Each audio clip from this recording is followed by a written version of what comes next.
Good morning all of you. आज हम project management की लास्ट ई लेक्चर की क्लास ले रहे हैं। आज की इस लेक्चर की क्लास में हम लेक्चर 39 से 41 तक के लेक्चर्स को कवर करेंगे, जिसके अंदर जो हमारा पहला लेक्चर रहेगा वो रहेगा शेड्यूल एंड कॉस्ट वेरिएंस से related.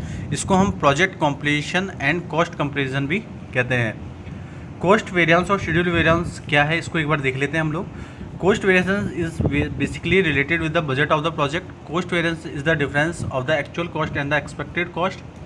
Cost variance is calculated by taking the difference of the earned value and the actual cost.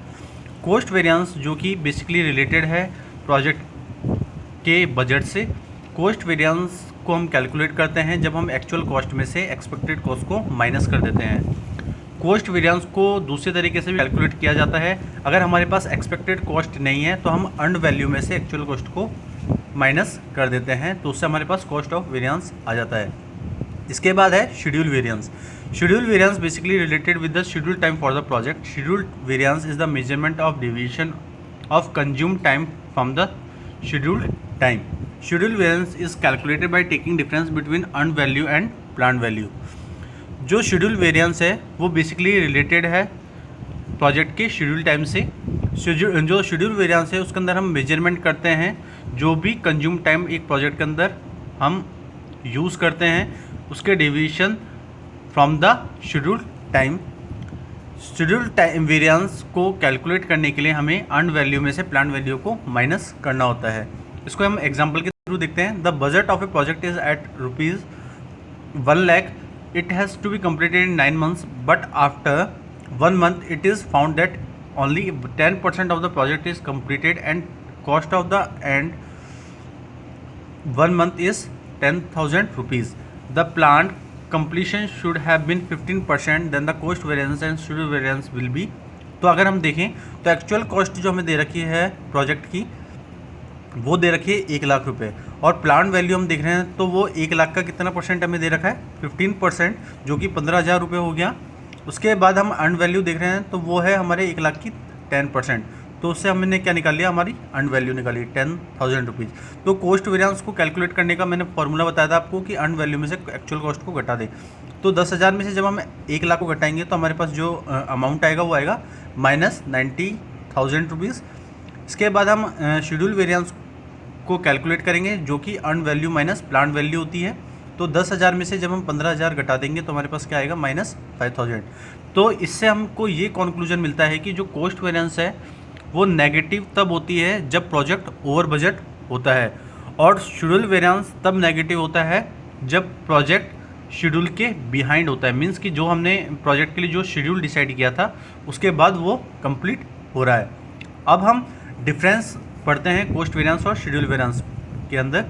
Cost variance focuses on the budget of the project और schedule variance focuses on the time consumption in the project. जो cost variance है वो focus करता है project के budget को लेके, और शेड्यूल वेरिएंस फोकस करता है प्रोजेक्ट की टाइम कंजप्शन को लेके।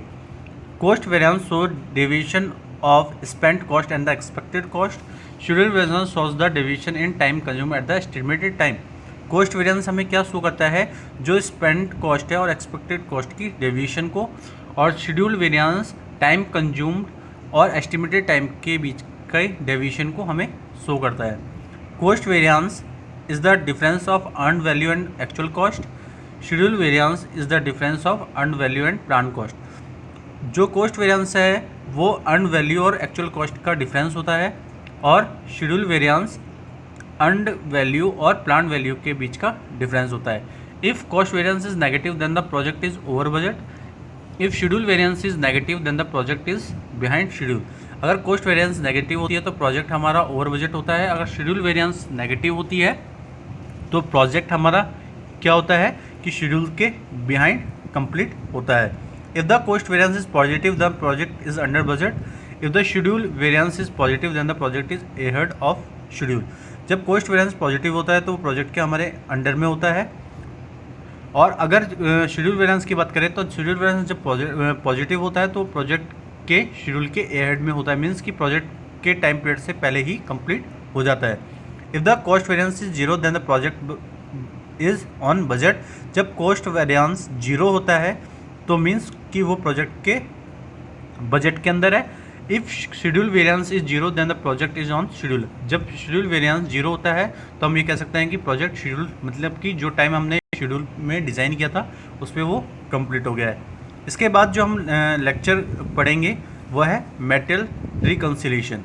Material reconciliation to analyse and verify ingredients at the end of the production process. It allows you to compare the material quantity that actually flowed in with the planned quantity or the quantity of the material produced.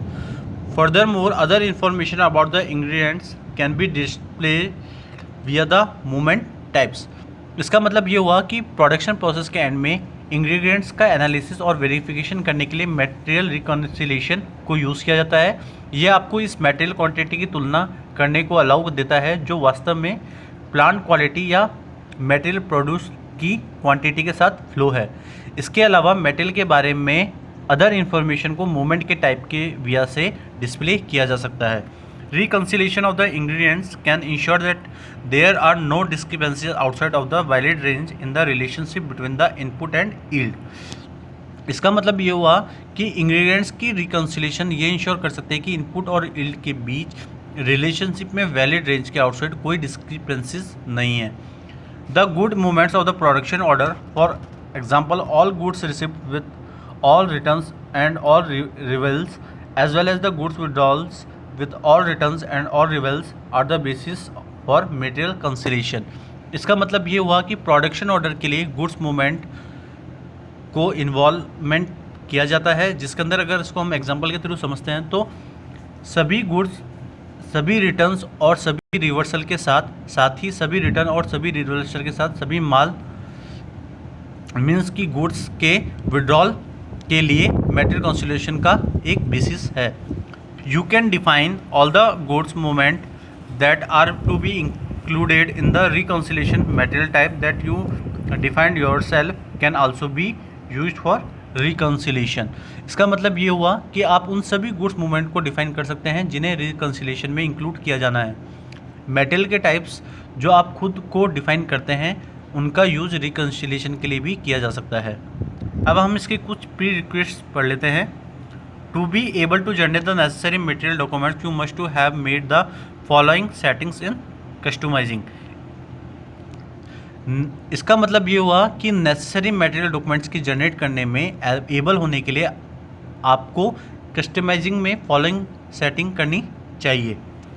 In customizing choose production planning for process industries, process order, master data order, define order, type dependent parameters.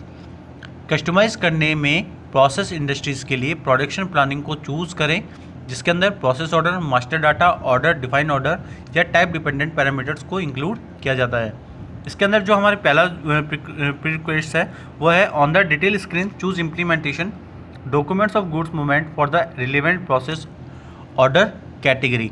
इसका मतलब ये हुआ कि detail screen पर implementation के लिए choose relevant process order category के लिए गुड्स मूवमेंट का डॉक्यूमेंटेशन करना।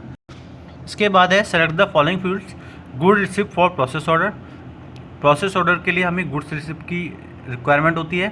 प्लान गुड इशू, हमें गुड इशू के रिगार्डिंग प्लानिंग करनी चाहिए।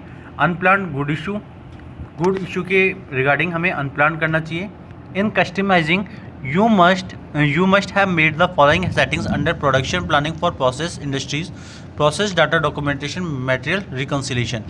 कस्टमाइजिंग में आपने process industry, process data documentation के लिए, प्रोडक्शन प्लानिंग के लिए फॉलोइंग सेटिंग की होगी। इसके लिए हमें एक फार्मूला क्रिएट करना पड़ता है पैरामीटर के रिगार्डिंग। हमें टाइप्स ऑफ पैरामीटर्स मूवमेंट के अकॉर्डिंग असाइन करना चाहिए, मतलब कि गुड्स मूवमेंट्स के अकॉर्डिंग हमें पैरामीटर्स को असाइन करना चाहिए। साथ साथ हमें उसके रिगार्डिंग फार्मूले क्रिएट करने चाहिए। इसके बाद जो हमारा थर्ड पॉइंट है वो है material reconciliation take place using standard process instruction category recon which must be assigned to the master recipe which involves are dynamic function call. इसका मतलब ये हुआ कि material reconciliation standard process instruction category recon का use करके होता है जिसे मास्टर रेसिपी को असाइन किया जाना चाहिए। इसमें डायनामिक फंक्शन कॉल इंक्लूड होती है। The process of instruction recon for material reconciliation must not be change but rather the standard version should be copied.